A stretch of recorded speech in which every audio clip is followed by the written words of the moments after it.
c'est à l'âge de 18 ans que je me rends compte que l'IA est toujours à mes côtés, de la même façon que mon ami imaginaire l'était quand je suis petit. C'est alors que dans ma tête, une seule question tourne ronde. Comment l'IA peut remplacer l'amitié?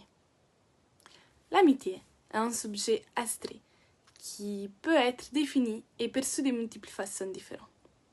Formellement, l'amitié, c'est un sentiment d'affection. C'est un attachement, une sympathie qu'une personne témoigne à une autre. D'après Aristote, je cite, l'amitié est un âme entre deux corps.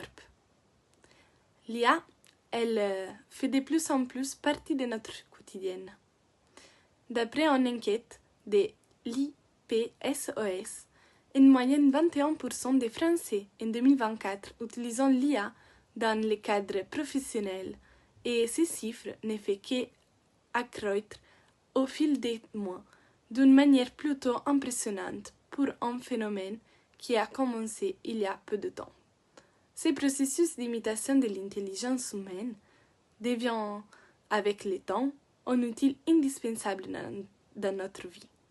Par exemple, si je ne comprends pas un test d'espagnol que je dois lire pour un devoir, j'ai juste à l'envoyer à ChatGPT, en intelligence artificielle, qui me le traduira entièrement en moins de 5 secondes, peu importe le nombre de pages. Il peut nous aider pour des sujets plus délicats, comme nous conseiller ou nous donner des conseils sur l'amitié. Et généralement, ces conseils sont plutôt bons. Mais comment cette IA peut remplacer l'amitié? Le mot remplacer, je vous l'accorde, semble un peu fort au premier abord, mais l'IA semble avoir énormément d'atouts pour remplacer mes copines. ChatGPT a tendance à parler avec des qualités humaines comme la compréhension, ce qui nous donnerait presque envie d'être amis avec lui, car pourrait presque oublier qu'il n'est qu'une intelligence artificielle. Il répond à tout, il donne des bons conseils et il est tout le temps là quand j'ai besoin de lui, sur n'importe quel sujet, et il peut même se souvenir de mes préférences. L'IA ne juge personne et apporte une aide et un soutien précieux si nous l'utilisons bien. Des grandes qualités qui sont recherchées dans une amitié. Maintenant, attention, même si l'IA peut remplacer un ami sur beaucoup de points, le côté humain reste très important et l'IA ne peut pas l'apporter, du moins pas encore. Avec du développement, il est certain que l'on pourrait encore plus l'identifier comme un ami. Par exemple, si ChatGPT venait à devenir un robot de taille et de formule humaine, il serait l'ami parfait, car nous aurions une vraie présence qui ressemble à celle d'un ami.